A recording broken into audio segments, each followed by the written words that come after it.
everyone. Mario Martinez Jr. here, CEO and founder of Vengreso. And I'm very excited that you're joining me and my special guest today on this fireside panel chat to talk about customer success and how to build raving fans. Now, with me, I've got two very special guests. And the first one is Yvonne Ribeiro. Yvonne is our head of customer experience and operations here at Vengreso.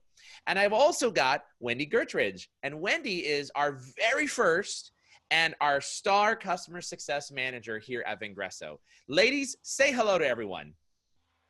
Hello, hey everyone. Now, what we're going to be talking about today are three things that your customer success team must do to turn customers into raving fans. And I couldn't think of any better people to bring to this fireside chat than the two who have helped me build this entire customer success organization up here at Vengreso. And the unique thing about our program is that we actually built it literally from the ground up. So we took all of our best practices, all of our knowledge, and we said, what do we need to do to be able to build raving fans through customer success? And so when you think about customer success, it is about much more than just satisfied clients or managing, quote, the implementation. It's really about building a customer success organization that allows us to drive to three very strategic focus areas. And when we built this organization, we built it with the idea that we would be focused on three areas. And this is what we're going to talk about today. And I want you who are listening in to take a step back and think about how can we transform our customer success team? How can we drive additional revenue? What are the focus areas? And we're going to talk about these three focus areas that you should be thinking about. So this is going to be a fireside chat, if you would, and we'll be discussing these elements that will hopefully change your mindset, make a shift into how you're approaching customer success, and you'll be able to learn from folks who've actually invested tens of thousands of hours, as well as building this from the ground up. So, ladies, welcome to the fireside chat. And the first thing I want to talk through is how we went about creating our customer success organization. What were our three essential pillars that would allow us to help build raving fans? Now, before we get into each one, just do me a favor, maybe Yvonne, just walk me through. What are the three things in terms of the topics that we are going to be talking about today that we've built our customer success organization up by? Yes, thanks, Mario. The three pillars that we have created and built our organization around, our customer success organization, that really is about creating fanocracy, thank you, David Newman Scott, is ensuring ROI, driving adoption, and relevant upselling. We feel that these three are very, very important in the modern way of approaching customer success. And these three pillars, Wendy, maybe you can talk about, were they kind of developed in a vacuum? Did they evolve? Or were we intentional about the whole concept of ensuring ROI, driving adoption, and looking at the concept of upselling by customer success? Like, did it just happen, or were we very intentional at this? These were very intentional pillars that we developed and have created as the pillars to our program. Ensuring ROI ensuring ROI is what everyone talks about when it comes to successful clients. They want a return on their investment. But it's also more than just about dollars as well. Return on investment can be a business impact, right? It can be a personal win for an individual. And it can elevate the capabilities of the individuals in the company to make them more valuable to the company. So it can be any number of things. Yeah, and this is an interesting element about ROI. Generally, most sales teams and customer success organizations think about ROI, return on investment, as in dollars, right? But you just mentioned really ROI doesn't have to be about dollars. And you gave the idea of, I think you said business impact, a personal win, and I assume you mean for the buyer or buyers is what you're talking about, yeah? And elevating capabilities. So as an example, it might be the organization is able to do X today, but they want to do Y tomorrow, and this solution will allow them to do Y. And that's that elevated capability set within an organization that could be internal or external facing, if you would, right? So our job, whether you're doing a product, whether you're doing a service, whether you have training, which is what we do, Vengreso, as a modern sales training company, our job is to figure out what is the ROI that we're looking to accomplish here, and then drive to that ROI. And when we do that, Yvonne, touch on, Wendy talked about ROI doesn't have to be about dollars. Are there any other elements about ensuring the ROI that we focus on when we're engaged in a customer opportunity to deliver? Oh, absolutely. One of the other focuses that we have is creating a referenceable customer. So what is a referenceable customer? First, you have to be able to say it properly without stumbling on your words. It's a customer who loves you, a customer who is raving about you, a customer who wants to tell everybody else in the business about you. So what that does also is that it creates stickiness. And it's a sticky client. And what is that? That's someone who's loyal. So that's really all about the raving fans, is creating the customers, users, learners, whatever it is that's applicable to your industry or your company, creating people that are really excited about your product and your service. So much so that they want to tell everybody about you. That's the concept of that you said David Merriman Scott came up with, which is with his new book called Fanocracy, right? And how to create raving fans. So we just covered this major strategy pillar. We're calling it the Ensure ROI. And I don't think we said anything that is like earth shattering here, but I think the concept that we need to understand, those that are watching in that are building a customer success organization or have built one or do have one and they're trying to improve it, is what I think the team, Yvonne and Wendy, are trying to say here. And you're getting it from both from the in the trenches, which is Wendy, working on this day over day with customers, and you're getting it with someone who actually handles all of the customer experience and operations, who's thinking about the different strategy piece, right? Both roles within the customer success organization are thinking ROI, ROI, ROI. And it has to be a topic of conversation that the CSM has the beginning and then every single call and milestone as you move along. And when we do that as part of a customer success organization, we now incorporate this very important ROI discussion into our daily conversations that ultimately help the customer see that we are focused on their business. Exactly. And Mario, you covered we covered one of the pillars, but you said something important that we're always focused on that. But we're focused on that with all three pillars daily. Everything that we do, we are asking ourselves, does this align with these three pillars? How is this going to impact the client? That is really important to us. And it's a constant conversation, whether it is Wendy having it with the clients or us having it behind the scenes. Every decision we make is lines up under one of the three pillars. And for those of you that are listening in, what I really love about what Wendy and Yvonne have just said is this is not just in our CSM and our head of customer experience and operations. This is down into our customer implementation coordinators, our master trainers, our coaches, our support desk. This is everybody who is part of the organization. Like, before I click this button, submit, send, or whatever it does, is it going to help with one of these three pillars? And the first pillar being ensure the ROI. So go to your customer success managers right now. This is what you can do. Write this down. Go to your customer success managers right now. Pull them into your next weekly meeting and say to them, I want you to tell me who your top customer is right now that you're working with. They'll tell you whatever the name is. Then ask this question. What is the ROI that they will receive out of using our product or service? And if your CSM team or individual cannot answer that question, then you are severely and significantly missing one of the key strategies to launching and creating a successful customer success and experience program. Would you disagree with me, Wendy or Yvonne, that they should be able to talk to that ROI? Oh, absolutely. Yeah, definitely. Everybody should be able to. All right, good. So let's go on to strategy number 2. The first one was ensure the ROI. Strategy number 2, and that is all around driving adoption. Now, most of us, when we think about this, we're like, duh.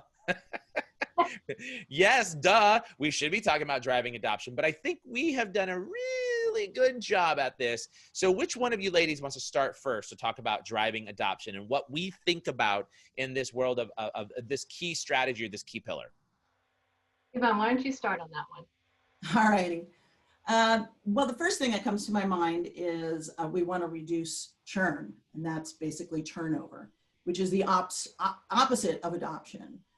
We want folks happy, satisfied, using the product or the service. And so we're always thinking of new and innovative ways that we can engage them. And sometimes that comes from listening to the client themselves, because they will come up with creative ways to use the product, and we'll say, oh, that was interesting, that's outside the box, and we'll talk about it, and if we feel it's valuable, of course, we'll implement it, right? One of the great things that we implemented on our LMS, or learning management system, is monthly coaching. So whether you're an individual or you're in the team's environment, we provide monthly coaching. Now what this is after you've completed your actual course, or the individuals during which, but for teams, after you've completed the course, you can continue learning. You can continue engaging on live webinars every month with coaches, with peers, and talk about it, and talk about your wins and your challenges. And that is encouraging to everyone, and it builds community. So that helps to drive adoption, helps to create those satisfied, happy customers. And I'll touch on this just for a second here. In fact, these statistics are so important to us that even I, as the CEO of Vengreso, I receive our monthly report and I look at this, I'm looking at the metrics. How many folks are coming to this particular, in this case, Yvonne talked about monthly coaching. So because if you're actually engaged and coming, then you'll stick around. But if you're not, then you probably won't.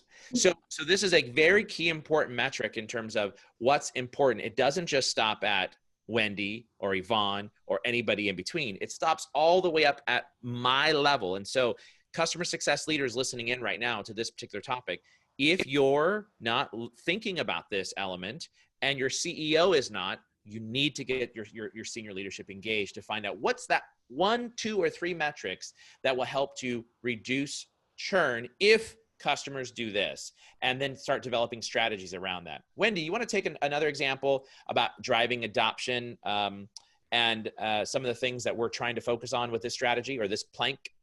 Yeah, well, making sure that the clients are engaged is a big part of this. And because engaged clients are going to benefit from the service, and if they benefit from the service or the product or whatever it is you're offering them, if they benefit, they're going to tell people about it.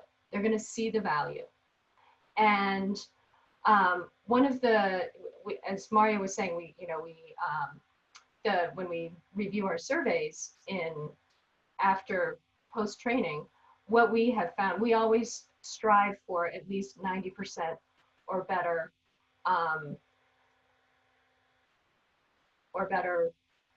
Satisfaction rate. Thank you. ECM. There you go. Trying to remember that. And what we have found, for example, one of the questions we ask in all of our surveys is, thinking of your fellow peers who may have not joined this sales training program, I would recommend they participate. We not only got a 90%, reached our 90% goal on that question, but 95%. The other question that pertains to this is, what was your overall rating of the entire training experience? Once again, we got a 95% or better, as opposed to the 90% that we actually were striving for. So this is a great example of how you can create fans through your training and create a fanocracy. Yeah, and I'll touch on this for a second. Now, most people think, oh, a survey, wow, what a big deal, right? That's pretty standard. Only a certain portion of our users actually fill out surveys. We don't really get that much, that many people actually filling it out. In our case, it's a little different because you actually cannot graduate until you fill out the survey. You can't get your certificate until you fill out the survey. You actually cannot be course completion, of which leadership is looking at when they buy the program for their individuals, until that is filled out. So we actually get 100% of our respondents engaged in our surveys, and these surveys are super critical to understand this key strategic plank of driving adoption. Like, did we actually drive adoption and learning skills, right? So that's really the most important elements of this survey. But one of the other questions, as Wendy talked about, were those two items that she gave that were really laser focused at. And every month, again, not just Wendy, not just Yvonne, not just our trainers and coaches, but myself as the CEO, I'm looking at this and I'm saying, are we driving raving fans? That's what you want to be walking away with, raving fans that are going to tell Johnny, Susie, Billy, Mary, and Mark, right? That's what we need, and that's what we want to be focused on, because if we can do that, then the referrals start to come in. Then you get fans starting to talk about what they're passionate about, what they loved. And we start getting the references, the referrals. And what we love is on social media, people start talking about it through social media. And we've managed to really create a program that people are posting content about completion of their program on social media from their particular handles. And that really has helped. So thinking about this topic, driving adoption, we are looking at the concept of how do we reduce churn? How do we create engaged clients? And we gave you some examples. And all three of us would tell you that this is something you really have to focus in on from an adoption standpoint in order to be able to get to the next element, which, Yvonne, let's talk about the third and final strategic plank. And that is, take it away. The third is upselling. And upselling is so incredibly important to the customer success. The first word that comes to my mouth is trio, but it's a three plank, but they're a trio. So upselling to some customer success environments might seem something unusual. Well, I'm not in sales. I'm in customer service. I'm in customer success. But we feel that it is an extremely important part of it, because what the customer success manager is doing is uncovering the already existing needs of the client.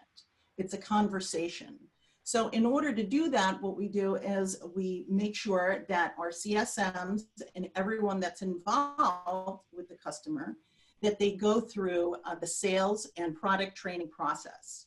So what this does for them is it helps reduce that trepidation, that nervousness about having sales types of conversations with the customers. It helps them uncover buying cues so that they can hear the needs, the pain points of the client. And it's so important that everyone really understands the product. The better you understand the product, the better you can speak about it with confidence and provide valuable solutions. And it really is a trend. It's a trend now in customer success roles to really be focused on upselling. Is there anything you want to add to that, Mario? Well, there is a lot of fear when it comes to customer success individuals or leaders. Maybe. And that is, oh, I'm sorry, Yvonne, you were going to say something? Mario? Okay, so that is, whoa, I don't want to have a sales conversation. My job isn't selling. And this is something that we need to get over and around. And it's a hot topic in customer success. And that is, should I be upselling or selling in an account? Or should I be focused on the customer and the delivery component? You know, I have an opinion about this, and it can go either direction. And so opinions don't necessarily matter. But what I can say is that what we did do is we put a sales leader in charge of our customer success organization. That's me. And as a result, what we're doing, as to Yvonne's point, we are making sure that our customer success team is actually going through all of the product training, is actually going through the sales training. And when we say sales training, we're actually physically referring to our learning program and sales conversations, prospecting calls, so that they can understand those buying cues. And that's super important. I don't need them to be a seller, but I need them to be able to recognize an opportunity, ask questions that can drill down to about the 20,000, 30,000 foot level. I'll even take 35, and then turn it over to their sales brethren to be able to engage in that particular conversation. Wendy, did you want to add anything more about some of the things that we do in terms of like prospecting calls and listening in? Yeah, definitely the CSMs listen to the prospecting calls that have happened prior to the client engaging, as a way to know the history of the process, where they were coming from, the client needs, what their struggles are. And it really helps to understand in the meetings going forward what their mindset is, what they need, what their needs are. And that's really important. So we listen to the prospecting calls before we engage with the client. And one of the other things that I just want to point out is that the customer success manager is the person who is with the client every single week in our case. The time frame may be different depending on the company. We're with the client every single week, meeting with them, making sure things are going well, finding out what they need, what their struggles are. And it's also a great opportunity for us to understand what they might need going forward. And that's where we can, if we, notice something or find out about something that they might need for sales to have. And one example of that is with one client, we were discussing the fact that because we do sales training and it's LinkedIn based, much of it, one of the things we were discussing was their clients, this client's customers, and the fact that many of them, although they were on LinkedIn, didn't actually use LinkedIn very much.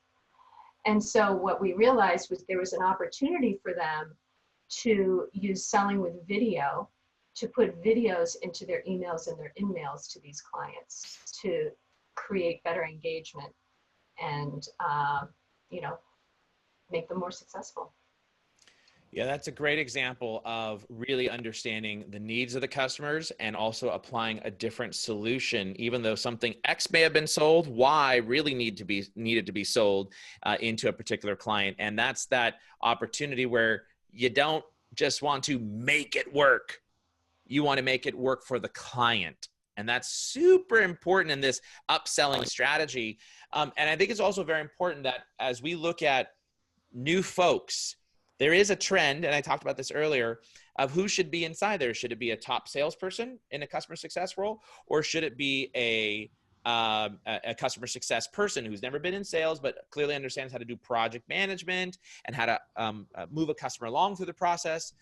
And what we're toying with right now is, I don't think we have the perfect answer, but what we're toying with right now is that all future CSMs that we bring into the organization will have this hybrid experience.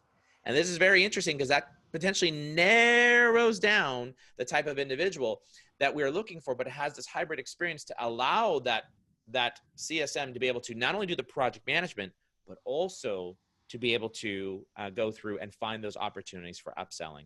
So there you had it from our team, 3 strategic pillars that are focused on ensuring an ROI, driving adoption, and upselling within an account. And everything that we do is really centered around those strategic planks, from customer support to responding to emails to implementation. And you even heard Wendy talk about that before they even get on a call with a customer for the launch call, they're actually listening in to all of what we use, Gong, a recording system that listens to all the prospecting calls that led up to the sale. So they can really get into the understanding the customer's needs and start driving that particular agenda. And that's one of the cool things that I love about technology, as well as what we are doing here. So I hope you enjoyed this particular session in terms of creating fanocracy. 3 things your customer success team must do to turn customers into raving fans. I'm Mario Martinez Jr., CEO and founder of Vengreso. If you'd like any information about our training program, whether it be for your customer success team or your sales organization, feel free to reach out to either Yvonne Ribeiro, Wendy Gertridge, or myself, or visit vengreso.com. That's V with the V for Victor, or Vengreso, ENGRESO.com. Thanks for joining in and for this session here with all of you guys. Take care, guys. Thanks, Take everyone. care.